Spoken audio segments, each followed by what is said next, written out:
tanda harokat dhammah terbalik.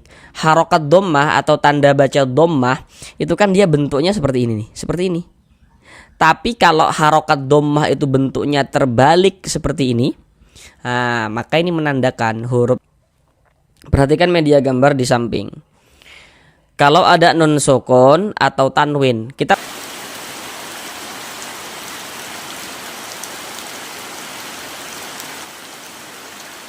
Assalamualaikum warahmatullahi wabarakatuh.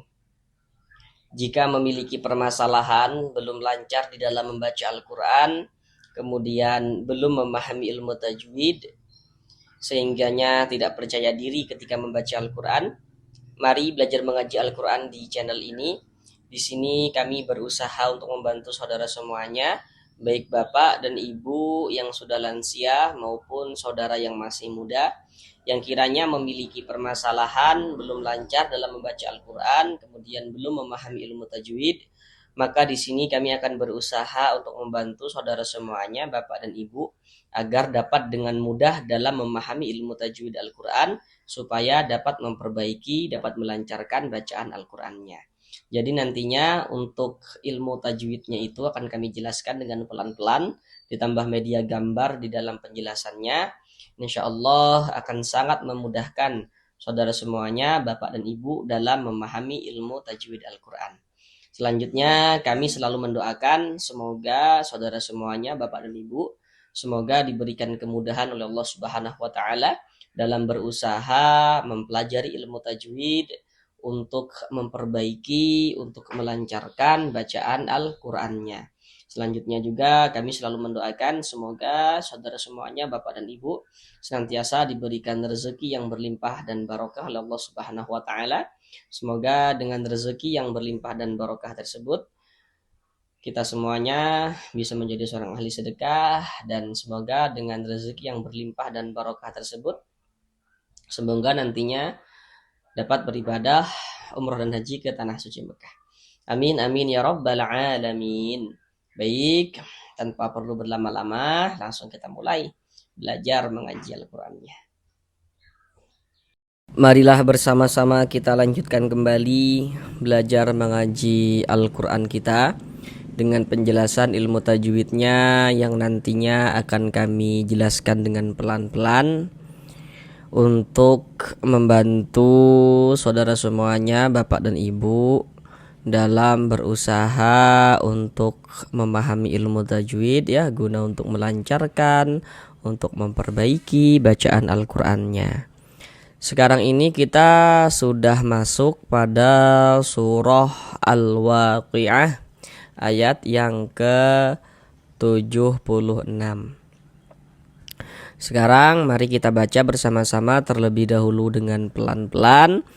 Silahkan diikuti ya. Untuk melatih bagi yang belum lancar membaca Al-Qur'annya, baru setelahnya akan kami jelaskan tajwidnya dengan pelan-pelan.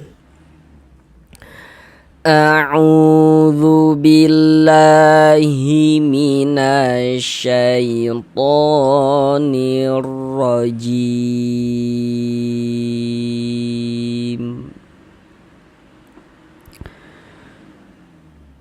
Bismillahirrahmanirrahim.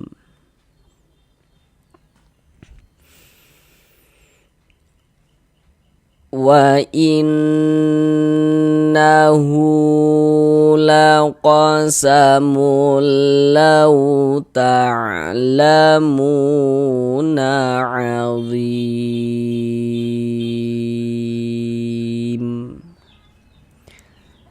Sekarang mari sama-sama kita pelajari tajwidnya dengan pelan-pelan. Yang pertama di sini wa innahu. Di sini ada huruf nun bertasydid. Tanda tasydid itu seperti ini, seperti angka 3 terbalik ke atas atau seperti huruf W. Perhatikan media gambar pada layar. Huruf nun bertasydid, huruf mim bertasydid, hukumnya adalah gunnah musyaddadah. Nah, kemudian supaya tidak salah dalam menentukan hukum gunnah, perhatikan catatan kecil di bawahnya itu. Jadi catatan kecil di bawah itu tujuannya untuk memudahkan yang masih pemula supaya tidak sampai salah dalam menentukan hukum. Nah, jadi tujuan itu untuk membedakan antara gunnah dan idgham seperti itu. Karena nanti kalau hanya kami jelaskan huruf nun bertasydid, huruf mim bertasydid, hukumnya gunnah musyaddadah. Nanti saudara semuanya yang masih sangat pemula dalam belajar tajwid nanti akan mengira, oh berarti semua huruf nun yang ada tanda tasydidnya, semua huruf mim yang ada tanda tasydidnya, berarti hukumnya gunnah musyaddadah dong, seperti itu. Akan mengira seperti itu. Padahal tidak seperti itu. Maka supaya tidak keliru kami buatlah catatan kecil di bawahnya itu. Jadi itu catatan itu nggak ada hubungannya dengan hukum gunnah di atas, tuh nggak ada hubungannya. Itu tambahan saja yang kami buat supaya dapat membedakan begitu. Jadi nanti kalau orang bertanya apa hukumnya nun bertasydid, mim bertasydid, hukumnya gunnah musyaddadah, catatan kecil di bawah itu tidak perlu untuk dijelaskan ya. Karena itu tujuannya itu untuk mengecek betul nggak nih hukumnya gunnah atau jangan-jangan idgham seperti itu. Nah, misalkan kayak gini ya. Ini kan kita sudah bertemu nih, ada huruf nun, ada tanda tasydidnya. Betul nggak nih huruf nun yang ada tanda tasydidnya ini hukumnya gunnah? Nah, perhatikan kalau di sininya nih sebelum huruf nun bertasydid, sebelum tuh yang sebelah sini, yang sebelah kanan daripada huruf nun, sebelah kanan kita sebelah sini. Nun bertasydid. Di sininya nih nggak ada nun sukun, di sininya nih nggak ada tanwin. Oh, berarti ini dapat kita pastikan huruf nun yang bertasydidnya ini hukumnya adalah gunnah musyaddadah seperti itu. Tapi nanti misalnya nih ada huruf nun, ada tanda tasydidnya, tapi di sininya ini ada nun sukun atau di sininya nih ya ada tanwin. Jadi sebelum huruf nun bertasydid di sininya nih ada nun sukun atau ada tanwin. Nanti huruf nun yang ada tanda tasydidnya itu nanti hukumnya idgham bi gunnah seperti itu. Maka supaya tidak keliru kami buatlah catatan kecil di bawahnya itu. Tapi kalau kita sudah paham nggak perlu kita gunakan catatan kecil di bawah itu. Kan kita sudah paham misalnya gitu. Nah, ini nun bertasydid nih. Di sininya nih nggak ada nun sukun, di sininya nih nggak ada tanwin. Oh, berarti nun yang bertasydidnya ini hukumnya gunnah musyaddadah nih, bukan idgham seperti itu. Karena dia ini gunnah, maka cara membacanya itu kita gunnahkan. Jadi di bagian innya itu suaranya itu kita tahan, kita panjangkan sejenak ya, sepanjang 2 harokat. Wa innahu, nanya pendek, innya yang kita tahan, kita panjangkan. Wa innahu laqasamul. Di sini ada tanda panjang. Tanda panjangnya apa ini nih? Huruf itu ya. Kalau di atasnya ada tanda seperti ini, tanda harokat dhammah terbalik. Harokat dhammah atau tanda baca dhammah itu kan dia bentuknya seperti ini nih, seperti ini. Tapi kalau harokat dhammah itu bentuknya terbalik seperti ini, nah, maka ini menandakan huruf itu kalau di atasnya ada tanda seperti ini dibaca panjang. Sehingga hu dibaca panjang. Nah, ini namanya adalah mad silah qasirah atau mad silah sughra. Panjangnya itu dia 2 harokat. Karena di sini huruf h-nya ini huruf ha dhamir yang diapit oleh 2 huruf yang hidup. Jadi di sininya ini adalah huruf hidup, bukan huruf sukun, atau di sininya nih bukan huruf sukun begitu. Nah, maka dia terjadi mad silah qasirah. Kalau masih bingung, jangan dipikirkan terlebih dahulu. Yang terpenting kita tahu dulu, oh huruf itu kalau di atasnya ada tanda seperti ini dibaca panjang begitu. Nah, bentuk huruf h-nya tuh seperti ini tuh, kalau ha dhamir tuh seperti ini bentuknya nih. Nah, hu dibaca panjang. Nah, kemudian mad silah itu berlaku tanda panjangnya, baik itu mad silah qasirah kah, mad silah tawilah kah, intinya mad silah. Berlaku tanda panjangnya ketika kita wasolkan. Nah, tapi kalau kita wakopkan dia tidak berlaku tanda panjangnya. Misal kita berwakop atau berhenti di huruf H ini, maka nggak berlaku tanda panjangnya. Maka ini kita baca wa innah. Nah, wa innah jadinya nggak berlaku tanda panjangnya. Ini misalnya ya. Tapi kalau misalkan kita tidak berhenti di huruf H ini, baru dia berlaku, berfungsi tanda panjangnya. Wa innahu laqasamul nahu. Nah, berlaku dipanjangkan 2 harokat seperti itu. Kemudian di sini ada tanwin setelahnya huruf lam. Perhatikan media gambar di samping. Kalau ada nun sukun atau tanwin, kita membaca Al-Qur'an ya. Di mana ada nun sukun atau di mana ada tanwin, maka di situ terjadi hukum tajwid.